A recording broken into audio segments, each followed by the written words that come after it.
Guys, this is Lashitsky back here with another video. I'm going to do my Elimination Chamber review, although I'm really pissed off right now because I missed the end of the...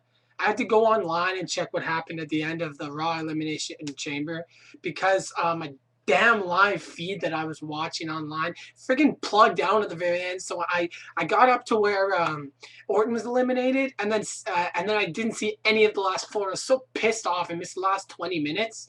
So friggin' angry. So I didn't get to see what happened at the end, which kind of sucks. So I'd just like to ask if anyone knows any actual sites where the friggin' live feed isn't going to friggin' cut out during the match, please let me know, because I really want to watch WrestleMania online. I'm not paying for it. So someone please let me know. And I'd also like to plug fellow YouTuber. His name is Graham D Brand. He's a really good YouTuber. He's fairly new to the YWC, so am I, but he's makes some really good videos. He's really good at he's really subtle with the stuff he says. He's not all out there and crazy, but he has some really knowledgeable points. He's really interesting to listen to. He's got some really good thoughts. So check him out. He's really getting up there in his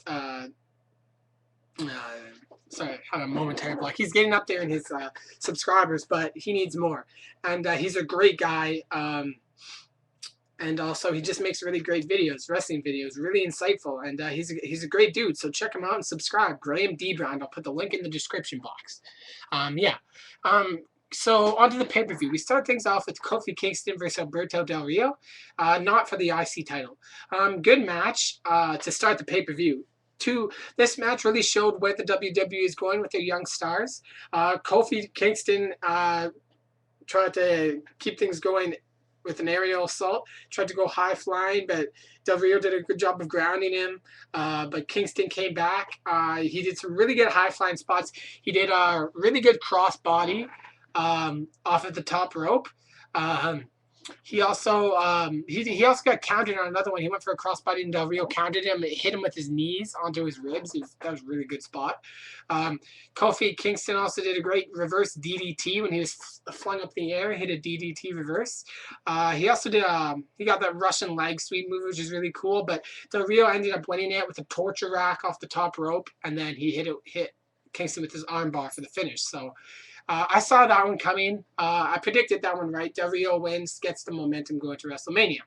Next match, the World Heavyweight Championship Elimination Chamber match. So the first two entrants were Edge and Rey Mysterio. They started things off. So Edge was really utilizing the chains of the cage on Mysterio. He threw him into the cage many times. He got thrown. Edge was throwing Mysterio all over the chamber. He threw him into Kane's pod. He was throwing him onto the floor. He was just beating down Rey Mysterio. And then Wade Barrett came in at 3. So Wade Barrett comes in, and then Edge flips Rey Mysterio up in the air, and he lands on top of Wade Barrett like a West Coast pop style. So that was really cool teamwork there. Then Barrett took control. He just kind of grounded both Edge and Mysterio. But then he didn't do anything super cool, but he just grounded both of them. Then but Mysterio nearly hit a 619 on Barrett, but then Edge got the big boot, hit a big boot on Rey Mysterio. And then the number 4 entry came in, and that was Kane. And then so Kane came in, and each competitor in the match hit Kane with a temple shot. They all kicked him in the head. It was really funny because it was like, bam, get hit once. He's trying to catch his breath. Bam, gets hit again. Then bam, one more time. So, yeah, I'm just going to go through quickly what happened here because just the cool spots. I'm not going to go through everything. Nothing really happened after that. It was just kind of slow. And then Drew McIntyre came in at 5, and he was trying to get a vengeance because Kelly got fired. So he comes in with a fury. Comes in here, and he was angry as freaking hell. He comes in, throws Mysterio into one pod, comes right back around and throws Barrett into another pod, and he breaks it. The first pod broken. At least one pod has to be broken in every Elimination Chamber match. It makes it so cool. But yeah, McIntyre threw Barrett into another pod, and Barrett broke the pod, so he's done. And then Kane reversed the DDT from Drew McIntyre and slammed him into Wade Barrett onto the chain, so that was pretty cool. And then the final entry came in, and that was the Big Show. Still no eliminations yet. This was a really good match, I'd just like to say. Big Show came in and he wants to shit kick Barrett. Barrett's trying to run away from him because you know the history between those two. So Barrett's running like a scared chicken. And then Big Show finally catches him with one hand and he traps his neck and he chokes him and traps him so he's pinned up against the cage. Pinned up against one of the pods, and then he just throws Barrett, like just throws him with his one hand. He throws Barrett, and Barrett breaks the pod. So Barrett gets broken into a second pod. Big Show hits the knockout punch on Barrett, and Wade Barrett eliminated first. He got absolutely shit kicked by the Big Show. So there's your first elimination.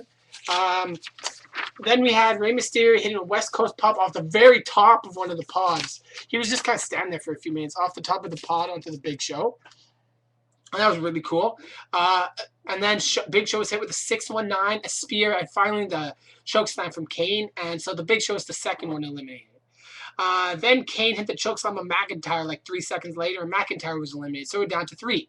And then Kane stopped the West Coast pop from Rey Mysterio, but then while he's holding Mysterio going for a powerbomb, Edge hits him with a spear. So Kane is eliminated. So we're down to the original 2 entrants, Rey Mysterio and Edge. And then they've fought really, really hard, the 2 of them. Lots of near falls, really good action. Rey Mysterio kicked out of a spear. Then Edge kicked out of a 619 and a West Coast pop. And then the finish came when Rey Mysterio went for another West Coast pop, and Edge speared him in midair and got the 3 count. But, so Edge is still your World Heavyweight Champion, and it's set. It's going to be Edge versus Alberto Del Rio at WrestleMania. But then, that's not the end of it. Alberto Del Rio comes in after the match is over and starts attacking Edge. He's got him in the cross arm breaker, and then wait. Christian returns. I knew it. I thought Christian would take Dolph Ziggler's spot, but it ended up being the Big Show who took his spot.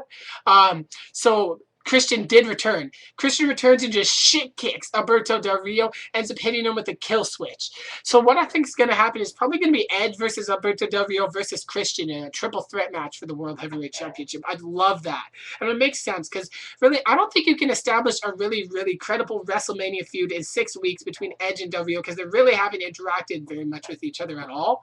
Whereas Christian and Edge have history as a tag team, and Christian and Del Rio have history because Del Rio's the one that put Christian on the shelf.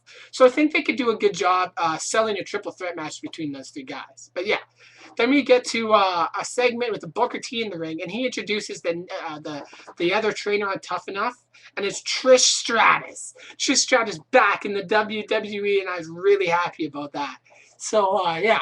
Just Trish Stratus is back. And WWE pulling all the stops right now, getting all their famous superstars from like 10 years ago back. So Trish Stratus, one of the most famous divas in WWE history, back in the WWE to be a trainer on Tough Enough. Then we had a fairly quick match. Santino Marella and Vladimir Kozlov defending the tag titles against the Core, which was Gabriel and Slater. So Slater and Gabriel used really good teamwork in this match. Just one other note, Ezekiel Jackson was at ringside the entire time, but he never actually interfered. He was just kind of there. So anyway, good teamwork from Slater and Gabriel. But Kozlov, of course, with lots of power, he kind of grounded the 2 of them.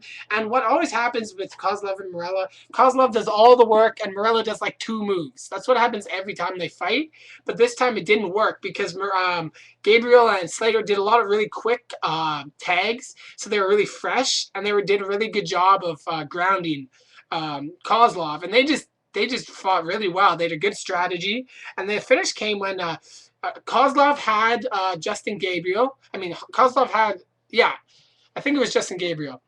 Kozlov had Justin Gabriel. Slater made a blind tag. So the ref saw it. He touched Slater's boot when Kozlov had him, but Kozlov didn't see it. So Slater on the matchup, and then Justin Gabriel hit a 450 splash because Kozlov didn't know what was happening. And then Slater comes back in and hits his finisher, Sweetness, for the 3 count. And you have the new tag team champions. It might have been a 450 that won it. I can't remember. But the new tag team champions, Heath Slater and Justin Gabriel, are now 2-time tag team champions. And actually, I don't know. I think they might have a more lengthy title run. It's going to be at WrestleMania. They're probably going to have now, seen as the Core has the tag team championships. It might be Heath Slater and Justin Gabriel versus maybe McGillicuddy and Harris. I don't know. We'll see. They'll do some kind of core nexus thing most likely. But yeah, I'm just gonna stop the video here because my webcam doesn't let me do vids over 10 minutes. So yeah, I'm gonna stop it here in part 2. I'll be back with part 2 in roughly 10 minutes. Yeah, so see you then.